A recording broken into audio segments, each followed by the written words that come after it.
Saudara-saudara terkasih, seringkali kita melihat sesuatu, melihat apa yang terjadi di sekitar kita, tapi kita tidak menangkap maknanya. Seringkali banyak hal berlalu begitu saja. Kita mendengarkan sesuatu, kita juga tidak menangkap pesannya. Saya ingin memulai dengan sebuah cerita tentang seorang ayah dengan putrinya yang lama memiliki relasi yang dingin. Pada suatu ketika si ayah berpikir ingin membuat surprise untuk putrinya ini, berbaikan dengan anaknya.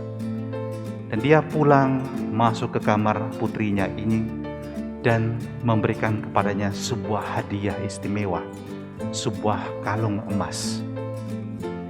Putrinya ini ketika menerimanya begitu terkejut, begitu terharu, begitu bahagia, sampai-sampai tidak sadar melepaskan kalung tersebut dan berlari dari luar kamar untuk menangis terseduh-seduh.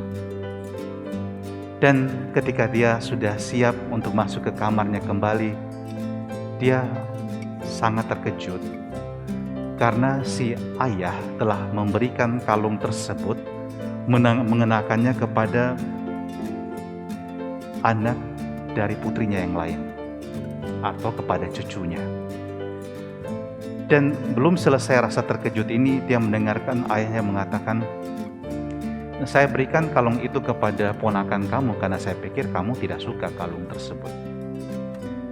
Anda bisa melihat sang ayah tidak mengerti sama sekali reaksi dari putrinya. Seringkali terjadi dalam kehidupan bersama dalam rumah tangga pun, kita menjadi orang yang tidak memahami secara baik apa yang diisyaratkan oleh orang-orang yang kita cintai.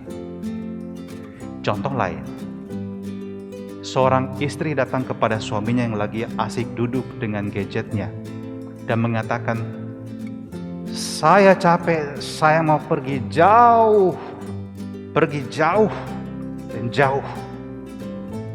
Ini suami tetap asik dengan gadget dia.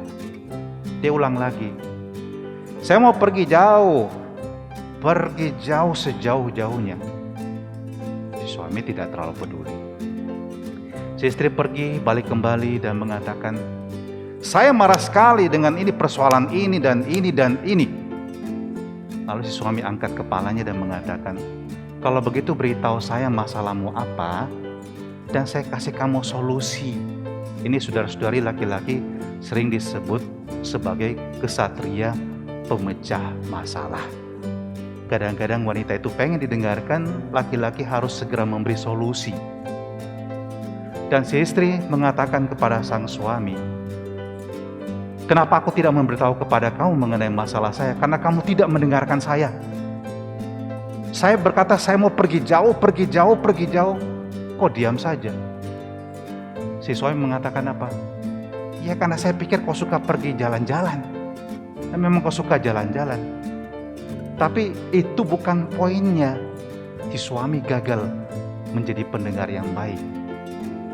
Contoh lain, seorang anak mengeluh kepada orang tuanya, "Saya tidak mau lagi melakukan yang ini, saya tidak mau lagi melakukan itu." Anak-anak banyak sekarang dipaksa untuk les piano lah, les inilah, les itulah. "Maksudnya saya tidak mau lagi ke sekolah karena di sekolah guru saya berlaku tidak adil."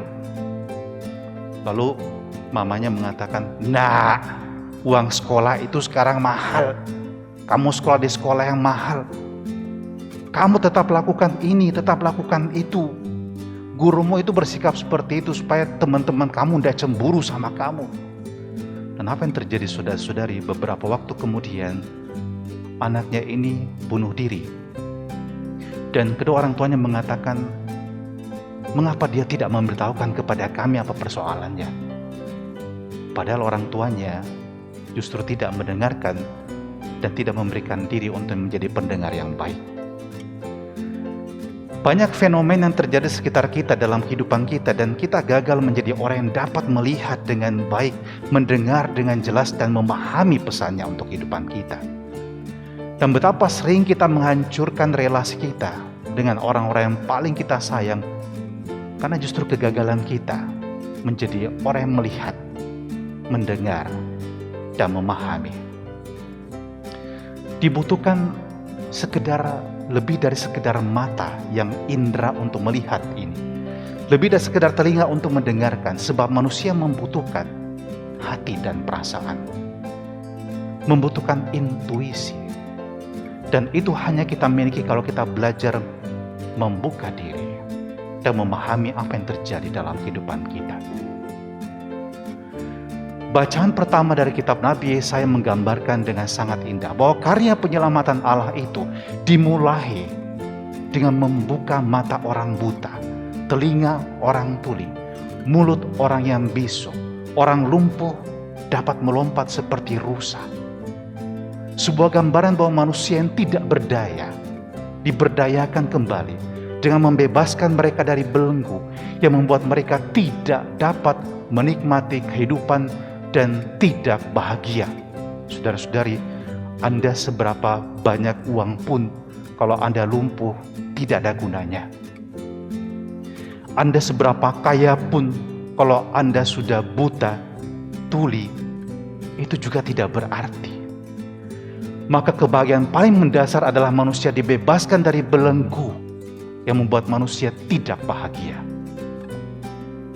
Dan Yesus juga mewujudkan janji Allah ini dengan menyembuhkan orang yang bisu, orang yang gagap dan tuli. Sebuah gambaran yang sangat indah. Allah tidak pernah lalai untuk memenuhi janjinya. Allah ingin membebaskan setiap manusia dari penderitaannya. Supaya apa? Supaya kita bisa melihat karya Allah yang indah dalam kehidupan kita. Supaya kita bisa sadar begitu banyak orang yang memperhatikan hidup kita. Supaya kita sadar bahwa banyak orang yang membutuhkan kita. Maka kita juga mohon semoga peristiwa penyembuhan yang digambarkan dalam Injil hari ini ketika Yesus mengatakan Efata, terbukalah, juga terjadi dalam diri kita. Saya sedikit sharing mengenai pengalaman dari kedua kakak saya. Ketika ayah saya meninggal dunia, pada hari yang sama ibu saya masuk rumah sakit dan ditemani oleh dua kakak saya. Dan sementara berada dalam ruang perawatan, ada seekor burung merpati yang memaksa masuk lewat jendela. Dan secara insting kakak saya membuka jendela tersebut dan membiarkan burung merpati itu masuk. Burung merpati tersebut kemudian hinggap di dekat kaki mama saya. Dan kemudian ketika kakak saya khawatir nanti burung merpatinya mengganggu mama, kemudian dia menangkap burung tersebut. Dan burung itu tidak terbang, dia membiarkan dirinya ditangkap. Dan kemudian kakak melepaskannya kembali di luar jendela. Dan ketika kakak saya bercerita kepada saya lewat video call, dia bilang, itu papa. Saya juga percaya karena saya tahu papa itu sangat sayang pada mama saya. Bahkan ketika mereka berdua sakit di rumah dan total care oleh kedua kakak saya, papa saya sering mengulurkan tangan keranjang sebelah dan berpegangan tangan dengan mama saya. Bisa lebih dari 4 kali ketika saya duduk di sana. Dan waktu dia masih kuat, dia sering iseng buang bantalnya ke sebelah, ke mama saya. Hanya sekedar bermain dengan mama saya. Dan sepanjang hidupnya saya kenal papa saya adalah suami yang sangat mengabdi pada istrinya. Dia hanya punya satu orang istri, satu orang wanita yang sangat dia cintai. Nah, itu mama saya. Dan semua itu membuka kembali pemahaman saya mengenai hidup dari ayah saya. Sebuah peristiwa sangat sederhana. Saya yakin Anda punya 1001 pengalaman yang berbicara pada Anda, yang membawa Anda pada sebuah kedalaman pemahaman. Pada zaman sekarang ini, generasi kita adalah generasi TikTok dan Instagram, di mana kita menikmati informasi dengan cepat, singkat, dan padat. Orang kalau melihat sekarang siaran 1 jam, jangan. Lihat YouTube videonya 6 menit aja Anda mengatakan, jangan, lewat aja. Dan kadang-kadang tanpa kita sadar ini membentuk sebuah generasi yang sangat superficial. Anda tidak berani lagi untuk meluangkan waktu yang cukup di dalam keheningan dan memahami makna kehidupan. Seorang guru kelas 5 SD membuat praktek ini dalam kelas dia. Setiap pagi sebelum memulai pelajaran, dia akan mengajak semua muridnya yang kelas 5 SD duduk tenang, tidak melakukan apapun dan mendengarkan apa yang mereka bisa dengarkan dari diri mereka. Dan ternyata walaupun tidak mudah, dia dapat melihat hasilnya. Ketika dia bertanya kepada murid-muridnya, apa yang kamu dengarkan dalam 5 menit ini? Ada murid yang mengatakan, saya sadar bahwa saya harus lebih jujur. Kenapa? Karena kalau saya tidak diamati orang, saya itu nakal. Contoh, ada anak yang mengatakan, saya harus lebih rajin belajar. Kenapa? Saya terlalu banyak main gadget.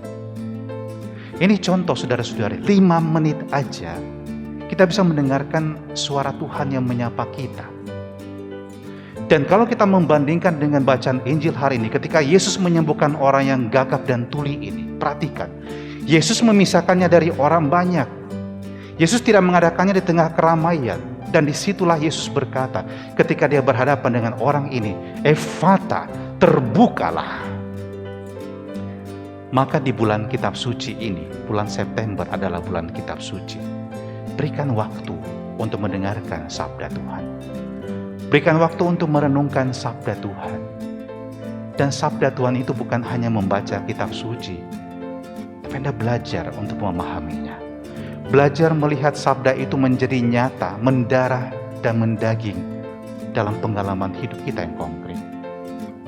Saya mengambil waktu setiap hari 2 kali 30 menit untuk meditasi, pagi dan malam.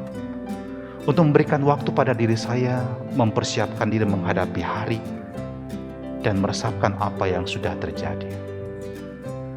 Anda berikanlah waktu, seberapapun waktu yang Anda miliki. Anda butuh ini, agar Anda menjadi manusia yang tidak hanya tinggal di permukaan, tapi Anda punya kedalaman. Anda menjadi orang yang terbuka matanya, mata hati, terbuka telinganya, telinga hati Anda.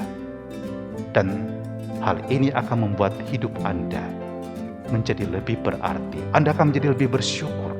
Anda dapat mengenal Allah dalam kehidupan Anda.